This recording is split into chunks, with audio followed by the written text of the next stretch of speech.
Yo tout le monde, c'est Weskai, j'espère que vous allez bien. Aujourd'hui, je vous retrouve pour une nouvelle question en vrac et cette question c'est quelle serait la force du roi Cold si le roi Cold avait pu se transformer dans sa forme finale dans Dragon Ball Z, on va dire. Parce que quand on regarde au final, le roi Cold est en deuxième forme de transformation lorsqu'il se confronte à Trunks. En effet, si on regarde bien et qu'on suit la logique, Freezer a sa première forme de transformation où il est petit. Sa deuxième forme de transformation, c'est celle du roi Cold. C'est celle où il est grand, assez imposant. La troisième, c'est celle où il est en alien, on va dire. Et la quatrième est sa forme finale dans laquelle il peut se transformer en puissance max. Donc, ce qui laisse au roi Cold deux transformations supplémentaires qu'on ne voit pas. Donc, je pense que sa puissance est bien plus grande que celle de Freezer. S'il arrive à aller jusqu'en puissance max, c'est-à-dire dans sa dernière forme, en forme finale, et si on veut aller encore plus loin même et qu'on regarde dans les hors-séries, on a Cooler également, et Cooler a une transformation supplémentaire que n'a pas Freezer. Donc, personnellement, je pense que le roi Cold est capable d'aller au même stade que Cooler, bien qu'on apprend dans les OAV que c'est un génie du combat Cooler. Donc, de ce fait, il a peut-être un peu plus d'avance que son frère et son père, pardon. Mais étant donné que justement le roi Cold est le père de la famille, je pense que c'est lui qui a le plus haut niveau, sachant qu'il est beaucoup plus vieux que ses fils. Il a eu beaucoup plus de combats à faire. Et du fait, il s'est beaucoup plus entraîné à combattre. Parce que ce qu'on apprend de Freezer, c'est qu'au final, quand il se bat sur Namek, au final, il s'était jamais vraiment battu avant. Et on nous le répète également dans la saga des Dragon Ball Super, dans l'arc de Fukatsu no F.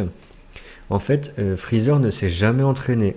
Son père et son frère se sont toujours battus. Donc de ce fait, ils ont une certaine avance sur lui. Donc je pense personnellement que le roi Cold, en troisième forme de transformation, il doit être à peu près similaire à ses 19 et ses 20 au niveau de la puissance. En forme finale, à mon avis, à la puissance max, je dirais qu'il doit égaler à peu près ses 16. Vous voyez à peu près la limite entre ses 17, ses 18 et celle. Ça doit être à peu près du C16, sa puissance. Je pense personnellement, hein, sachant en plus qu'il a dû énormément combattre dans sa plus tendre jeunesse, ça m'étonnerait pas du tout. Donc c'est mon avis personnel, je sais pas ce que vous en pensez vous, mais pour moi ça doit être vraiment quelqu'un de très très fort lorsqu'il est transformé. Après, comme on remarque, quand il se bat contre Trunks, il n'a pas le temps de se transformer parce qu'en fait il fait en sorte d'abattre Trunks très rapidement et au final il est très surpris par la force du Super Saiyan, ce qui ne lui laisse pas énormément de choix et du coup pas le temps non plus de se transformer parce que Trunks le tue directement en un coup et du fait le roi Cold ne peut rien faire. Et même s'il aurait voulu se transformer après s'être pris la vague déferlante dans le bide que lui fout Trunks, ça aurait été mort, il n'aurait pas survécu à son coup et du fait il n'aurait pas pu combattre à 100% de ses capacités. Ce qui est vachement intéressant, c'est d'aller sur le site de Dragon Ball Multiverse parce qu'en fait, si vous voulez, il y a des histoires parallèles qui ont été créées. Et là, justement, on a une histoire parallèle où c'est le monde de Mirai Trunks qui est mis en avant. Et on nous explique en fait le combat entre Goku et la Z-Team contre Metal Cooler et le roi Cold. À l'époque où Mirai Trunks n'était encore qu'un enfant, bien sûr.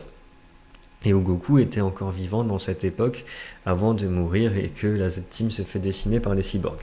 Donc du fait on a quand même un combat qui est très très très intense. Bon, Metal Cooler se fait tuer très rapidement, mais Goku affronte le roi Cold.